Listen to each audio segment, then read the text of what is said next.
اهم حاجه لازم تعرفها في التصوير هو مثلث التعريض. محدش يصور اوتو. كنت بصور الصوره ب5 جنيه بس اوعى تشتغل ببلاش. كانون ميزتها، انا اكتر ميزه بحبها فيها سلسه. عرفت ان انا باقل الامكانيات ممكن اطلع صوره حلوه. ازاي يا جدع؟ الله العظيم مالكش حق. ازاي؟ السلام عليكم ورحمه الله وبركاته، ورجعنا لكم النهارده فيديو جديد من تست ازاي. النهارده هنتكلم عن التصوير عموما، ومعانا يوسف خميس فوتوغرافر هيكلمنا بقى عن التصوير وايه المعدات اللي نشتريها وازاي نبدا ازاي وحاجات كتير ان شاء الله هتستفيدوا منها. ازيك يا معلم، عامل ايه؟ الحمد لله. ايه الاخبار؟ الحمد لله بخير. هنبدا كده على بلاطه. هنبدا بقى ايه لو انا مثلا بحب التصوير، ازاي ابدا اخش مجال التصوير ده وازاي احاول ان انا اشتغل فيه. تمام.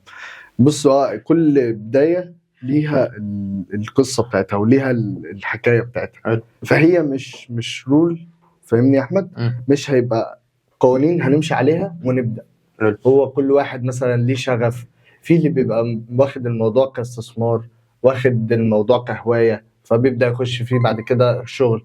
مش دايما بتلاقي الموضوع ايه ان هو حابب التصوير من صغره مثلا وبيمسك كاميرات، لا عادي ممكن يبقى انت الموضوع واخده ان هو بعدين ممكن يقلب معاك كهوايه، انما في الاول بيبقى معاك كشغل صرف. لكن ما فيش مثلا حاجه هنبدا بيها او انت قصدك يعني اللي هيمشي عليك مش هيمشي عليا، مش هيمشي عليا بالظبط. بس كل الفكره واحد ان ايه قصته. بس الفكره ان مثلا في اساسيات ما هتمشي على الكل. بالظبط. مثلا انت مثلا عملت حاجات غلطت فيها، ايه بقى الحاجات مثلا انت غلطت فيها في الاول مش عاوز حد لسه بيبدا يكررها عشان ما يقعش فيها تاني. ان انا كنت مستني لما اجيب كاميرا بسعر غالي وان انا اجيب كاميرا بروفيشنال قوي اللي هي اصور بيها تطلع لي الصوره ممتازه.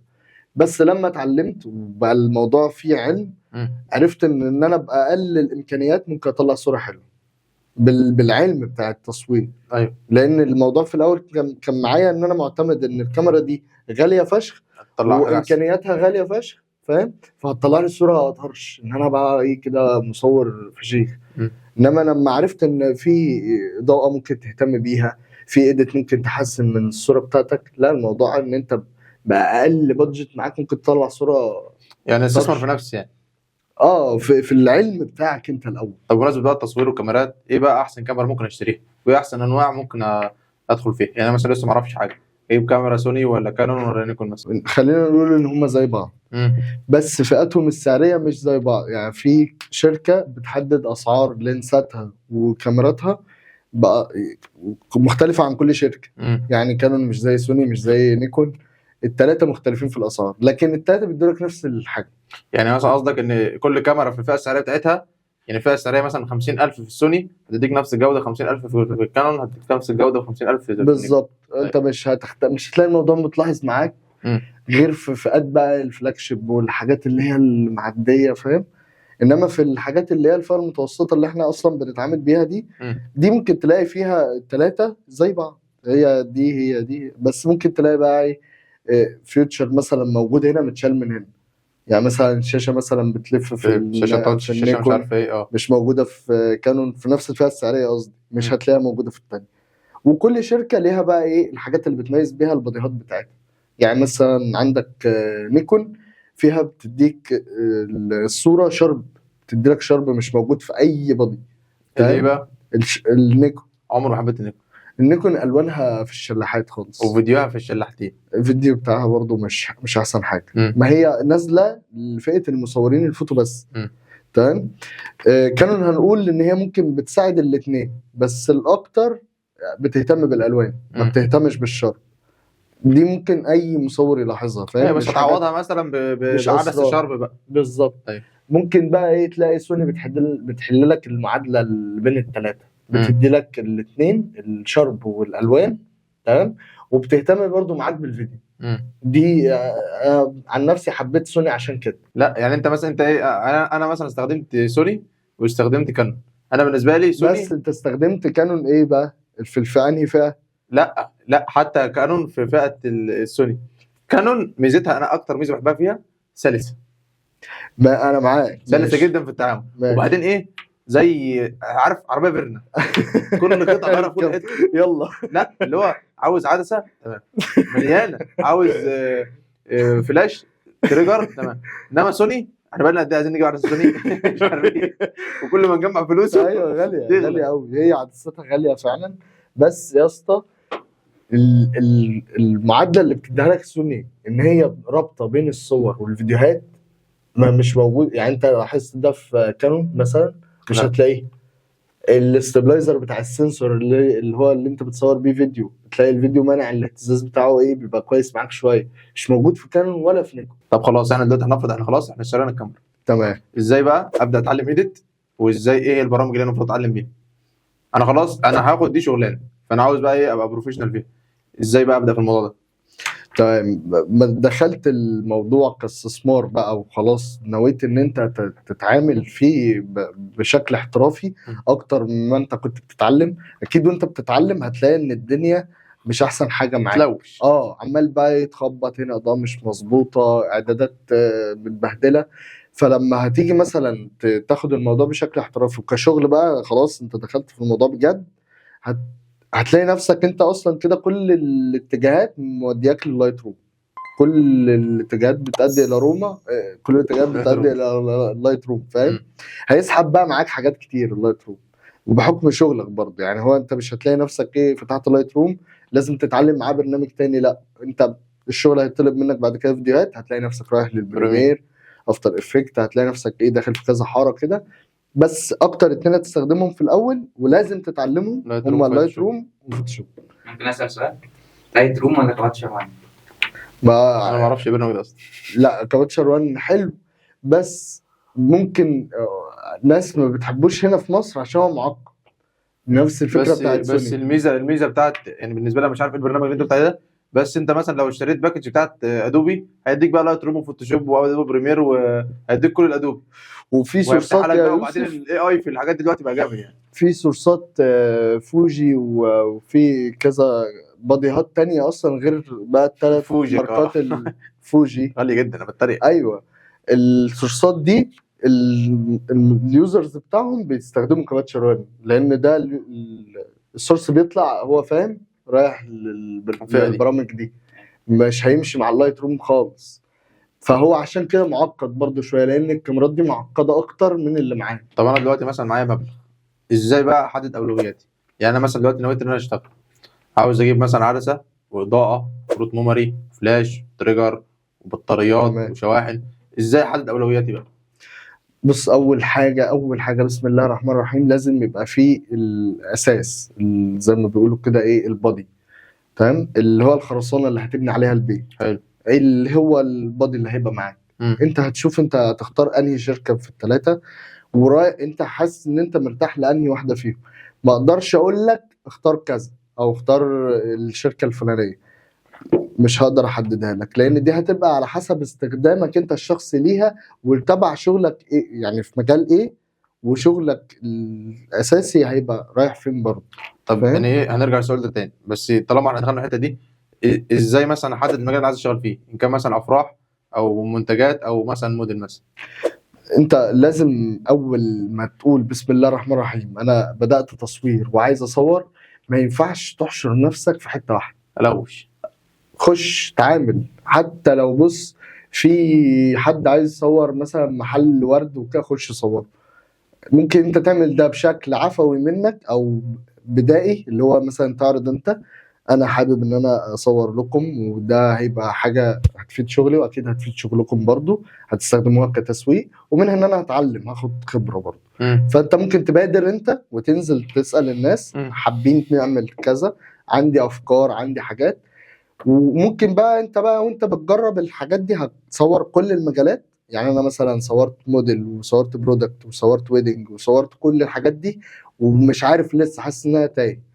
اشوف انهي حاجه فيهم تجيب انا فلوس. لا مش بجيب ما تبقاش مادي من الاول. اشوف ايه اللي انا مرتاح فيه، ايه اللي انا لما جيت اصوره ابدعت فيه. فاهم؟ ايوه. انا مثلا نزلت صورت ويدنج، لقيت نفسي بجيب افكار وبغذي عيني من انستا والبرامج دي، وعايز انزل انفذ الافكار دي. انت بتبدع بقى كده، بدات ان انت ايه دماغك سحلتك في الويدنج، هو ده اللي انت هتلاقي شغفك رايح، المجال اللي انت هتلاقي نفسك بتدور عليه وبتحنكش فيه، هو ده اللي شغفك. ما فرعش نفسي بقى عشان ايه في الاغلب ما توهش في لا عادي، ممكن وانت شغال بس قبل ما تنزل الاوردر يعني تعرفهم ان ده مش مجالك، لان ده هيبقى مثلا ايه هيطلب منك برودكت بعد كده، وانت ويدنج، فالمعدات بتاعت الويدنج غير بتاعت البرودكت.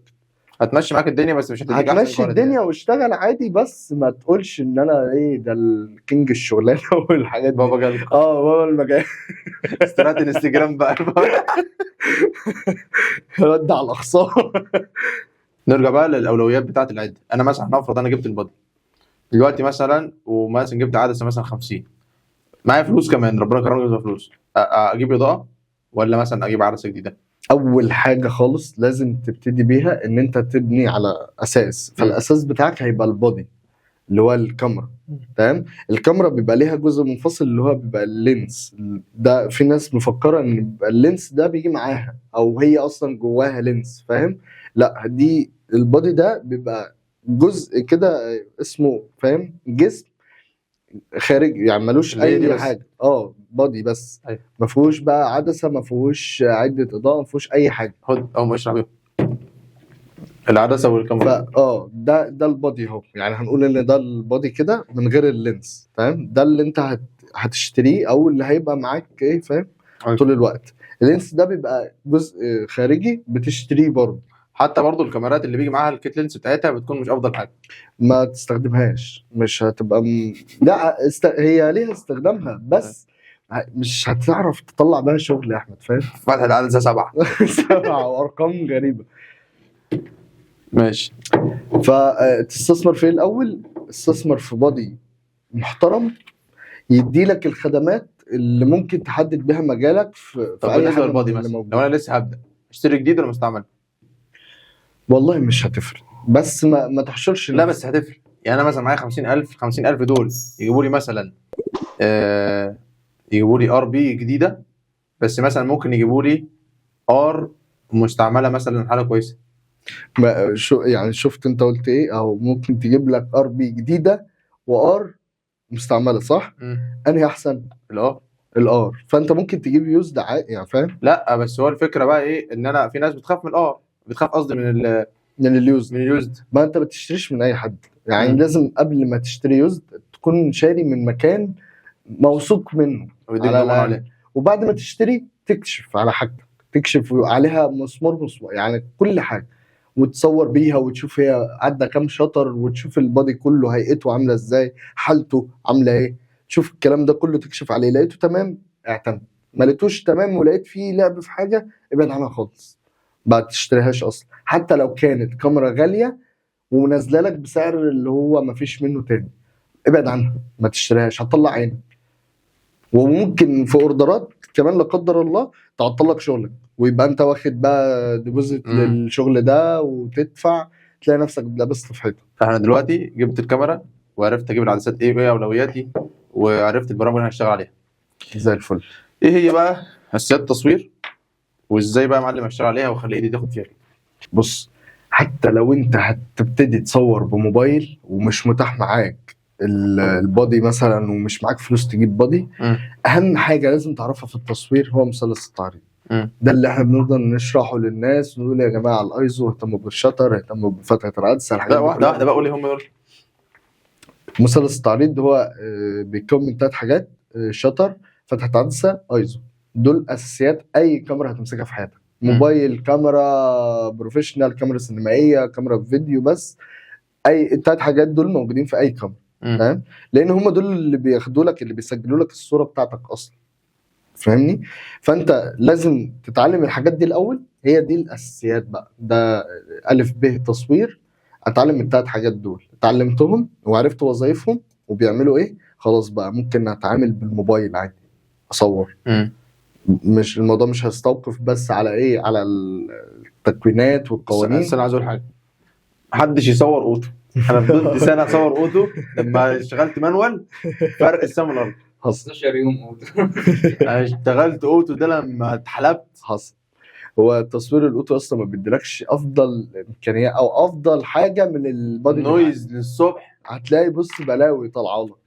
يعني كاميرا كروب، كيت لينس، كاميرا كروب وكيت لينس واوتو. حسبي الله ونعم الوكيل. انتوا بتعملوا فيها كده. عارف اول ما اشتريت البادي اللي معايا، اول ما اشتريت سوني ولا النيكون؟ لا النيكون خالص. انا بدات ب 750 دي نيكون. اول ما اشتريتها رحت جاي عاملها اوتو، يلا انا مش فاهم حاجه برضه وانا ما اعرفش هي بتصور انا منين. فضلت سنتين اصور يوتيوب اوتو، يا لهوي ربنا اقسم يعينك. بالله.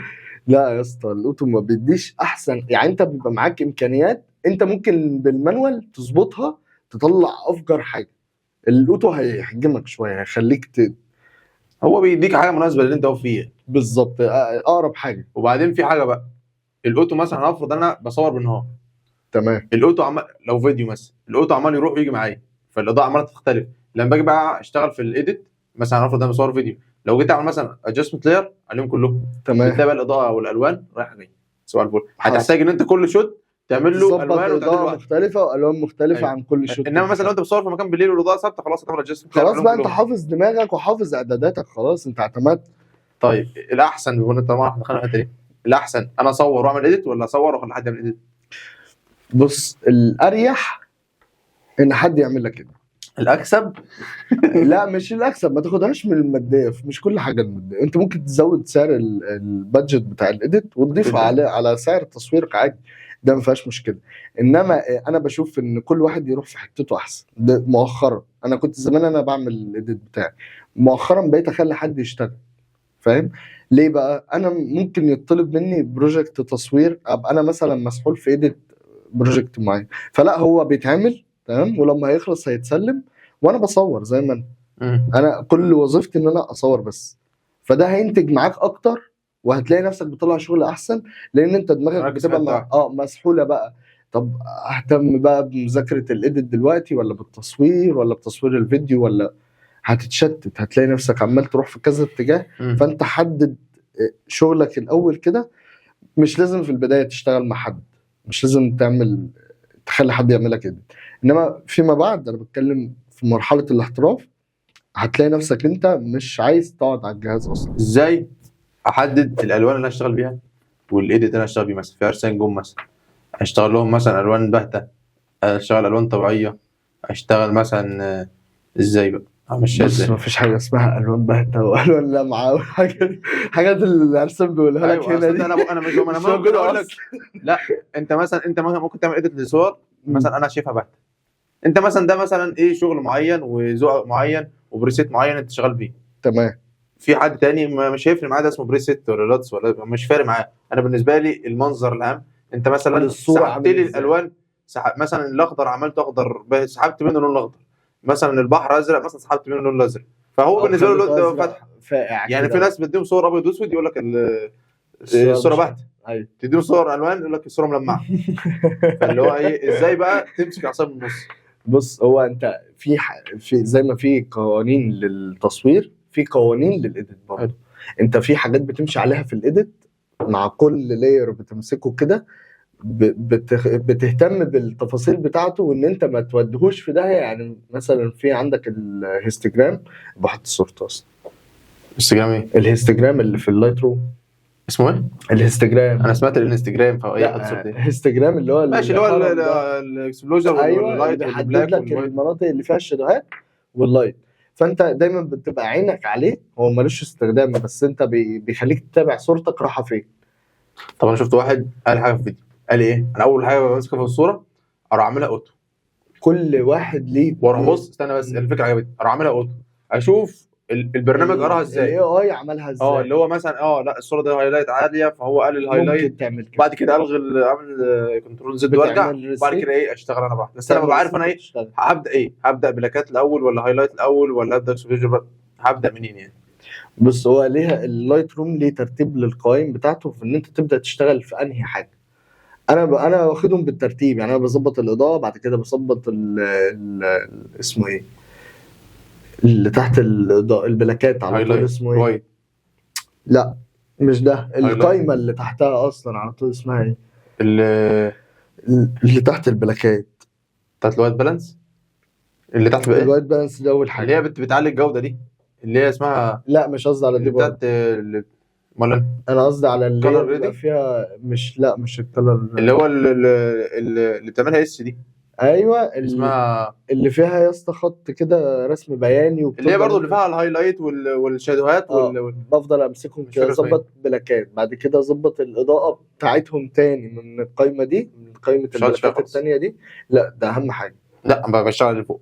ما هي اللي فوق مهمه، بس اللي تحت ممكن ما تخليش الصوره لاسعه معاك وانت عايز تقلل هايلايت. مم.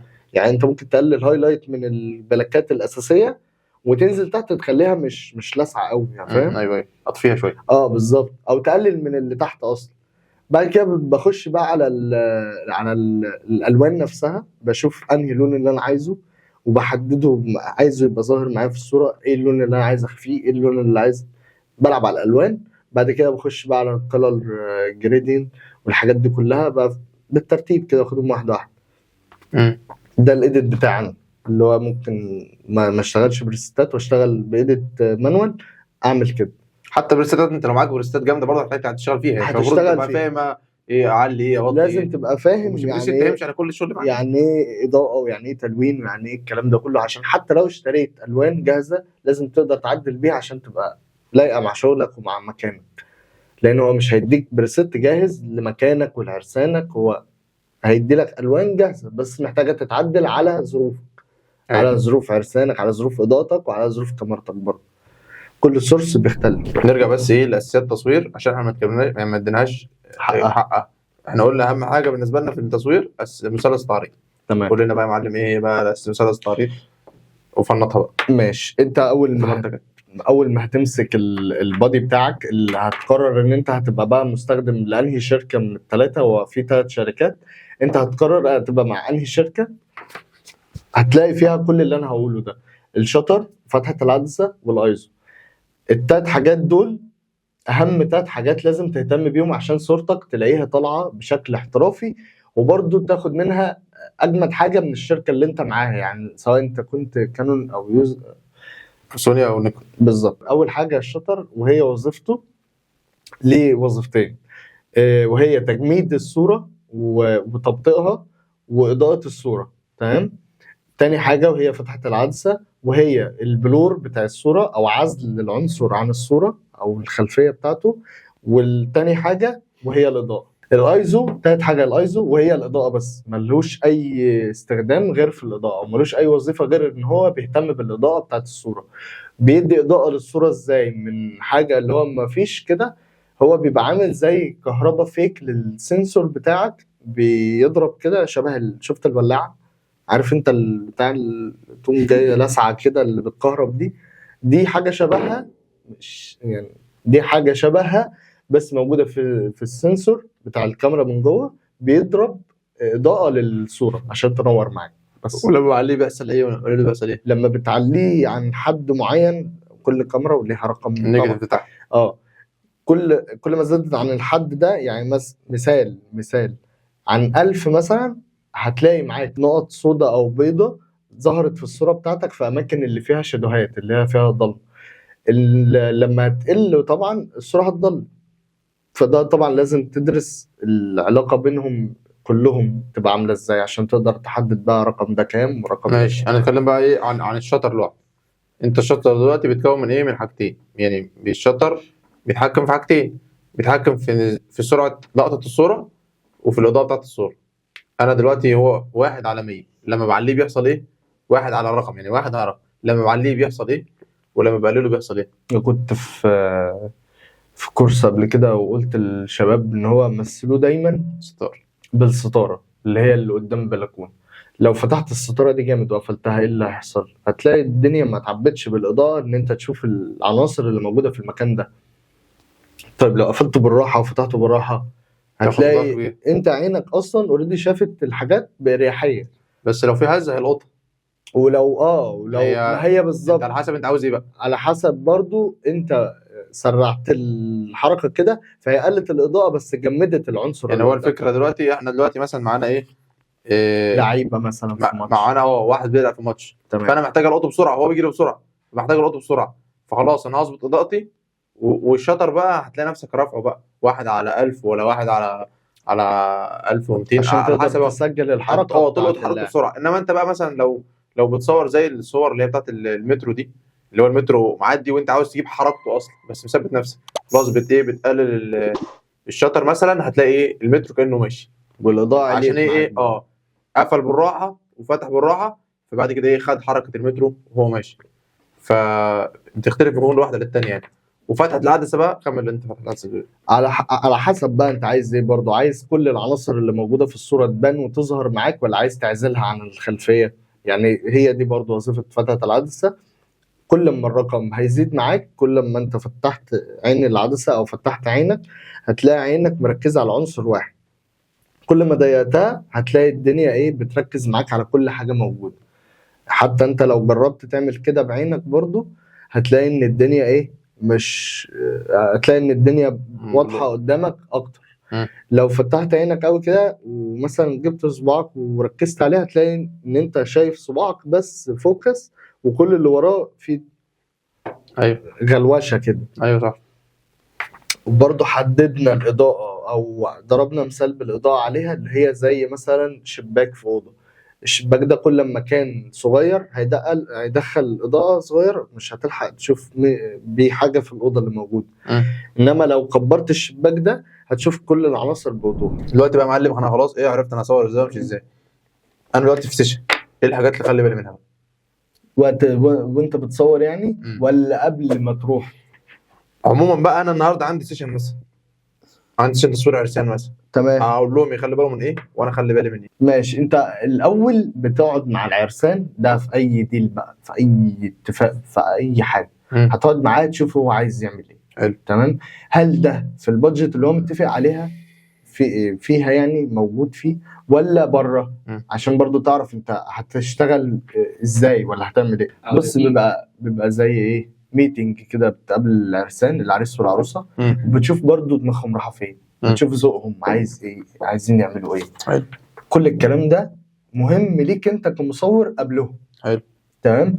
بتحدد بقى الاماكن بتاعتك، هتروحوا تصوروا فين، عايزين تعملوا ايه في يومكم بالظبط. كل الحاجات دي بتتكلم عليها في المقابله اللي قبل المناسبه، سواء كنت بقى هتصور موديل، هتصور برودكت، هتصور ويدنج، اي حاجه في الثلاثه لازم تقابل العميل بتاعك.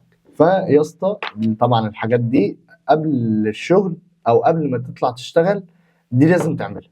تمام. سواء كنت بقى شغال ان شاء الله شغال حداد، ده لازم تعمله. تمام.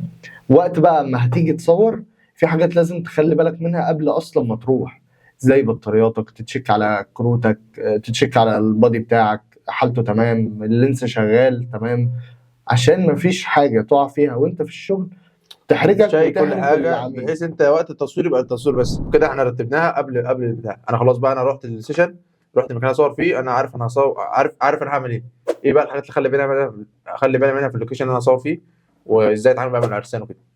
تمام. لو ويدنج لازم تهتم بقى بالفستان وبالبدله وبكل حاجه في تفاصيل العريس والعروسه اللي معاك، لان دي توثيق لاحسن يوم في حياتهم حرفيا، اللي هو لازم يطلع باحسن شكل وباشيك صوره ممكن تطلع عن. انا عايز اقول لك حاجه خدت بالي منها، تعاملك معاهم احسن من الكواليتي بتاعك ومن كواليتي كاميرتك. بالظبط. يعني انت لو بتعاملهم كويس وبتهزر وبتضحك وبتاع، ومخلي بالك من العروسه ومخلي بالك من العريس، عايز اقول لك ان ده اللي هيشغلك اصلا. ده تلاقي العروسه ده انت والله تعبناك معانا، ده مش عارفه ايه، ده مش عارفه ايه. انما انت لو اسلوبك وحش وطريقتك وحشه وسعرك غالي ودنيتك مش مظبطه، بس انت الكواليتي بتاعتك جامده والصور بتاعتك جامده، ده عمره ما هيعوضهم عن طريقتك وهزارك وشخصيتك انت في الفرح. لازم تهتم برضه بشكلك وانت رايح الاوردر، انت مصور، انت اهم واحد في الفرح، انت المين بتاع الفرح، فانت لازم تهتم بمنظرك وبطريقتك وبطريقه كلامك معاهم.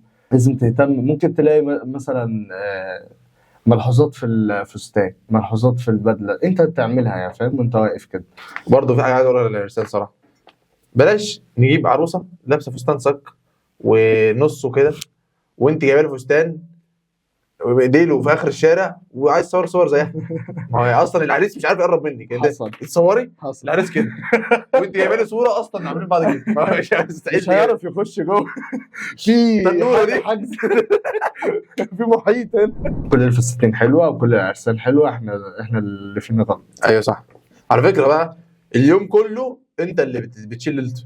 يعني انت لا، لا لا، لا لا. هقول لك بقى، والله العظيم العريس لا. بيشيل والله لا. بيشيل اقسم بالله المصور بيشيل ليله انا هقول ان لك بقى الميك اب على حاجة. اتاخر، وبيشيل ليله دي ماشي معاك حق. ان الميك اب وحش، انما وبيشيل ليله ان الفستان مش مظبوط. ان اليوم يبقى حلو او وحش دي ما بتبقاش بتعرف تحددها ماشي، خالص. هي دي ومش في تسهيل. ايدك. وفي عرسان على فكره بتلاقيهم جايين. لا دي بتبقى قرف. طب اقول لك على حاجه، في عرسان بيبقى جاي اقسم بالله انت بتقول له اقف ازاي، العروسه لو وقفت عامله كده الصوره جامده. الصور في عروسه بتحاول وتيجي وتقف دي القرف. ايوه. وش مش نافع. ممكن اقول لك حاجه، في عرسان اصلا بيعرفوا يتصوروا ويقفوا لوحدهم او بيساعدوه. عارف في دول عرسان ما عارف بيتصوروا دول خالص. برضو ممكن تلاقي الاوردر وبعدين بتاعهم دول متعبين بقى، دول والله متعبين العظيم. ايه؟ لا مش لا متعبين هقول لك خالص. متعب في ايه.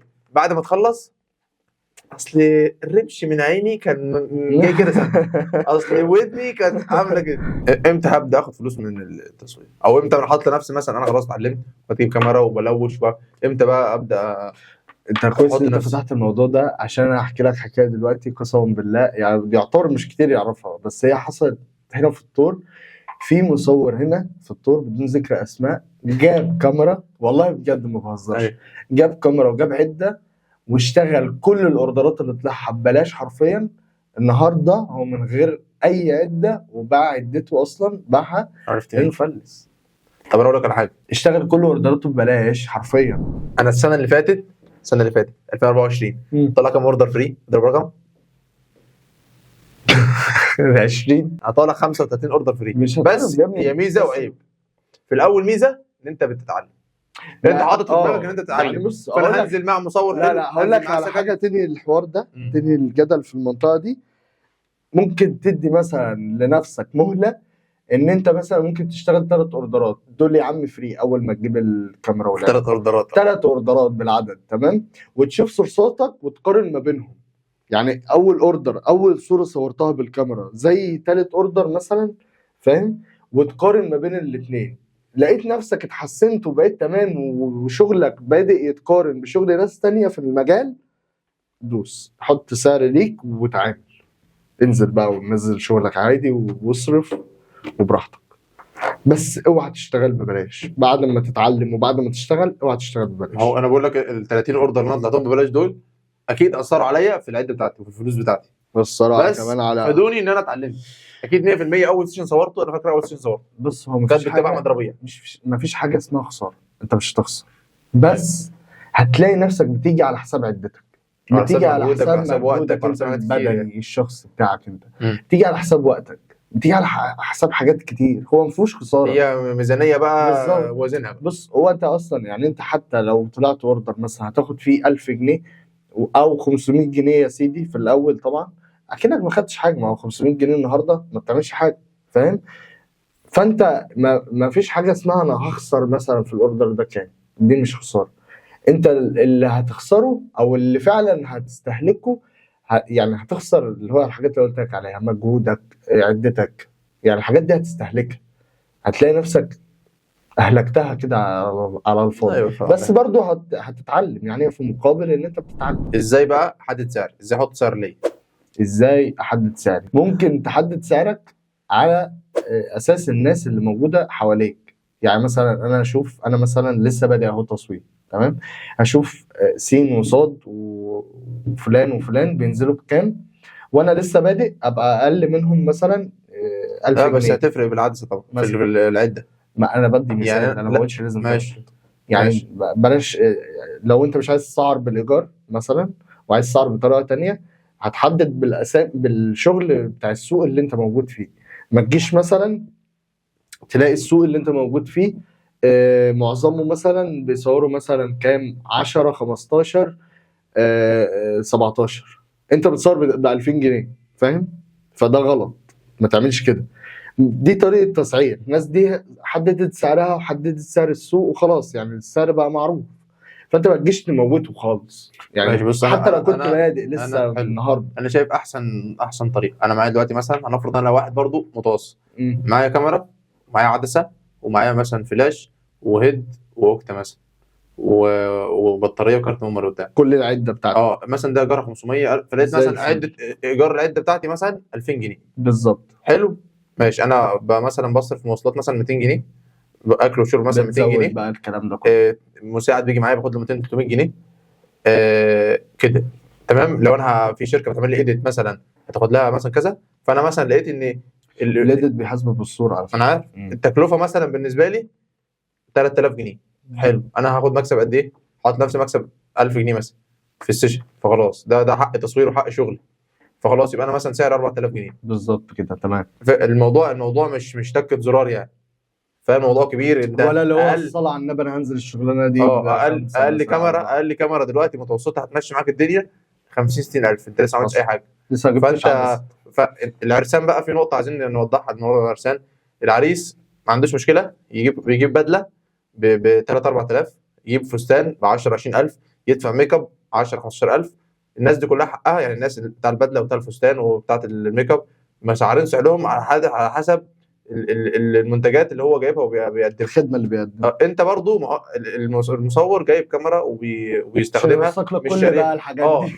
هو بقى لو انت يا معلم جايب بدله جامده قوي وفستان جامد وميك اب روعه تمام، الناس خدت حقها، وتيجي على العريس على المصور لا انا هو 2000 جنيه 1000 جنيه. عارف ليه؟ اصلا بعد كده لا، عارف ليه؟ اصلا بعد كده بعد 10 سنين انت مش هتفتكر اصلا انك عامل ميك اب عند مين، والروج لونه ايه، والفستان لونه ايه، والبدله. الصور دي هي اللي هتوثق لك كل الكلام ده. بس لو انت هو- جايب حاجه اي كلام واستهبلت واسترخصت مش هعرف يعني، كل الذكرى ده هتروح. حصل. انا مثلا لو بتاعت الميك اب بوظت لك الميك اب، انا بايدي ان انا اعدله تمام. في ده كل شيء. بس فالفكره ايه، ما الناس ترخصش، وفي ناس برضو بتستهبل في الاسعار. احنا مش انا خلاص انا محدد نفسي كذا، واقعد مع المصور انا عاوز كذا كذا كذا كذا كذا، بالظبط. عشان بعد كده انا اتفقت معاك على حاجه انت خلفت بيها تمام، ما خلفتش بيها خلاص الموضوع بيبقى تمام. عادي، هم مش شايفين التفاصيل اللي انت شايفها، او مش عارفين انت بتصرف قد ايه او انت بتعمل ايه. فاهم؟ الموضوع مبهم بالنسبه للناس. ما فيش عندنا هنا في مصر كلها، مش على الطور بس، في مصر كلها حاجه تفهم الناس او توعيه كفايه الناس دي بتعمل ايه. ما فيش عندنا معهد للتعليم التصوير والحاجات دي، ما فيش اي حاجه بتثبت على ارض الواقع انت بتعمل ايه. فاهم؟ فهي بالنسبه لهم تكت زرار. انت واحد جاي تعمل قالت لي كتير كده، قوي. فانت ليه هتاخد المبلغ ده؟ او ليه يعني هم شايفين ان مثلا ممكن يدفعوا الحاجه دي المبلغ بتاعك ده لحاجه تانية ملموسه، يجيبوا معاها مثلا يزودوا بيها حتتين جاتوه بتاع. فاهم قصدي؟ حاجه ملموسه مش خدمه. احنا بنقدم خدمه، فعشان كده الخدمه مش واصله دراستها كفايه للناس، او مش شايفين الصوره كامله زينا احنا. فاحنا اللي في الامر وعارفين احنا صارفين قد ايه، وكل المصورين عارفين حجم المعاناه بتاعت الشغلانه دي، فهي مش باينه للناس. طب بص، احنا قلنا ان مش كل القصص زي بعضها، ومش كل الناس زي بعضها. انت مثلا ايه في السريع كده قلنا الدنيا مشيت معاك ازاي؟ انا كيوسف، انا الموضوع معايا من الاول خالص بقى. انا كنت اصلا بتعلم برمجه، ولا كان في تصوير ولا كان في ماشي، كنت باجر كاميرات زمان في 2014 2013 وكده، بصور بيها اصحابي عيلتي كده. الكلام كان هوايه عادي، ما فيش الموضوع مش جاي صوره كامله. فالبرمجه لقيت ان الموضوع هيسحبني بقى يا احمد في حته بعيده قوي، وهياخد وقت، وانا عايز فلوس دلوقتي، انا عايز داخل على جواز والدنيا بايظه. فكان الموضوع الاول غير دلوقتي. اصلا الموضوع دلوقتي ممكن يبقى اصعب عن اللي احنا كنا فيه زمان. يعني بالنسبه للي هيبتدوا، الموضوع دلوقتي صعب فشخ. انا شايف كده بصراحه، والله يكون في عون اي حد بيفكر يبدا على الاسعار اللي موجوده وعلى الحاجات اللي موجوده في البلد اليومين دول. ربنا طبعا يفك الدنيا يعني وتسهل على الناس كلها.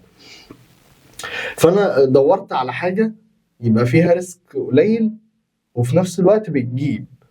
فايه الحاجه اللي ممكن في ساعتها في وقتها، انا بادئ 2020 باين 2020 او 21. في وقتها كده كان معايا ايه بتاع 25,000 30,000، كنت بادئ بيهم بقى، عايز استثمر بيهم في حاجه او في نفسي، ويردوا لي بفايده، يردوا لي برضو بعائد ايه محترم كل شهر كل اسبوع كده. فجيت دورت طبعا على النت بقى وقعدت ابحث، وبعد سيرش كتير كده ما كانش في بالي التصوير خالص. لقيت ان ممكن اجيب كاميرا مثلا وانزل اصور بيها وكده. ما كنتش اعرف بقى يعني ايه تصوير ويدنج وايه برودكت وايه الكلام ده. انا مش عارف الزرار اللي بيصور فين. والله بجد.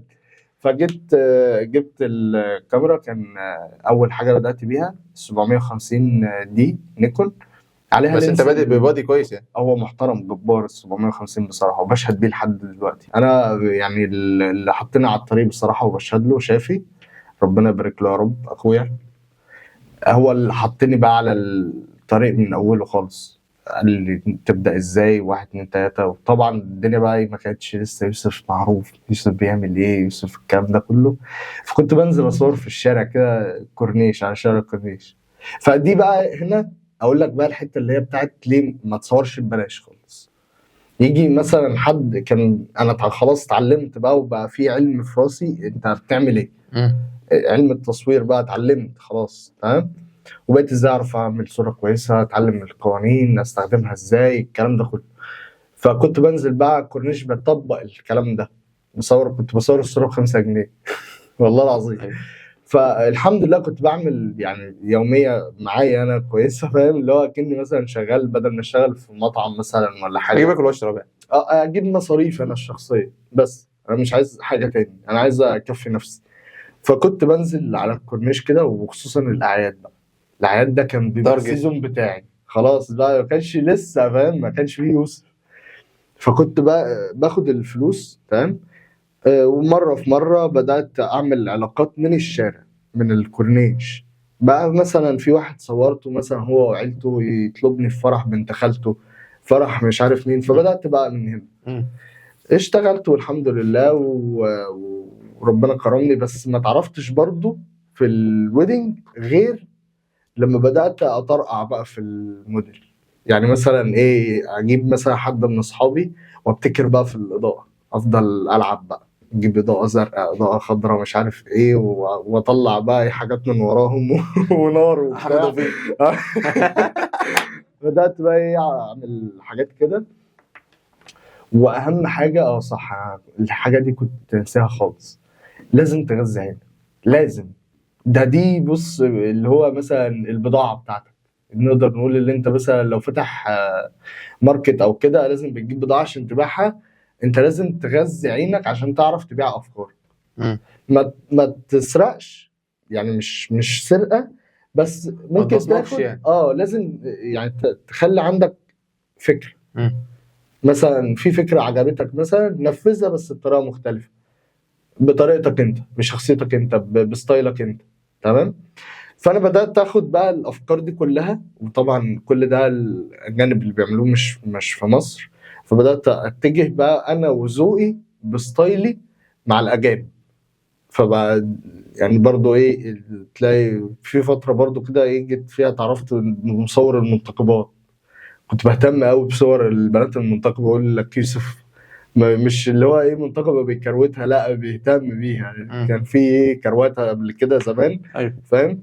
فلما بدات ابدع كمان في التصوير بتاع العرسان المنتخبه، فبدا ايه بقى يوسف يتعرف من هنا، والحمد لله بقى. ماشي. انت احنا زي الفل.